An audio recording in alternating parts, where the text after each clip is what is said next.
नमस्कार दोस्तों, मैं एडवोकेट सुनील कुमार आपके समक्ष रूबरू हुआ हूँ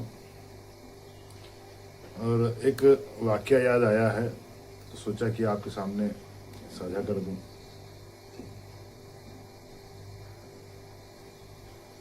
एक जमीन का विवाद था। शिकायतकर्ता ने पुलिस में शिकायत की।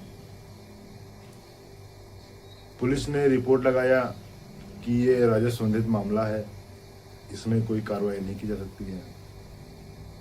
मौके पे शांति कायम है। अब राजस्व संबंधित मामला है, पुलिस कार्रवाई नहीं कर सकती है। ठीक है, यहां तक तो समझ में आता है।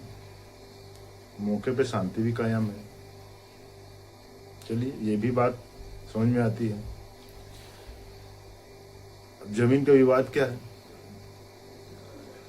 जो लोग जमीन पे कब्जा कर रहे हैं वो क्या कर रहे हैं कि मान ली किसी भी व्यक्ति की जमीन हो, अब वो उनकी जमीन खुद की 10 फीट हो और दूसरे की जमीन वो 5 फीट या 10 फीट या 15 फीट घुस करके और वो कब्जा कर रहे हैं, बेच रहे हैं या प्लाटिंग कर रहे हैं या जो कुछ भी कर रहे हैं। अब ये राजस्व संबंधित मामला है, क्योंकि ये जमीन से मैटर है। अब इसमें क्रिमिनल प्रोसीडिंग नहीं हो सकती है। क्यों नहीं हो सकती है? क्योंकि ये जो जमीन जो कब्जा कर रहा है और जिसका कब्जा कर रहा है उसके पास गया होगा, प्रेम से उसको धमकाया होगा, कहा भैया तुम्हारी जमीन पे हमें घर बनाना है और तुम प्रेम से जो है अपनी जमीन दे दो हमको। हाथ पैर जोड़ा होगा, 2-4 घुसता गुंडो ले आकर के कहा, समझाया भी होगा उसको तो भैया तुम्हारी अपनी जमीन दे दो। उसने बहुत प्यार से बात की होगी, कुछ नहीं कहा होगा उसने, इसलिए वो संबंधित मामला है। अब इसमें पीड़ित पक्ष क्या करे?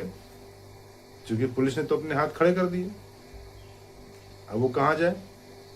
और जब तक वो जाए पैसा रास्ता घर बन गया वहां पे, फिर क्या करें? फिर वो कोर्ट फीस अदा करें, न्यायालय में जाए, घर उसको रुकवाने के लिए कोर्ट फीस अदा करें, मान लो उसका इतना पैसा ना हो। और जो व्यक्ति कब्जा कर रहा है उसके पास तो पैसा ही पैसा है, वो तो दूसरी जमीन लेयर मार रहा है वो। तो ऐसे में क्या ये उचित है ये रिपोर्ट लगाना? अब ये थोड़ा सा आप लोग के समक्ष है, आप बताइए इसमें। तो हम आगे हम भी कुछ इस पे ज्यादा अच्छा तरीके से सोच सकें, क्योंकि एक एडवोकेट हैं, इसलिए आप लोग की भी राय जानना बहुत जरूरी है।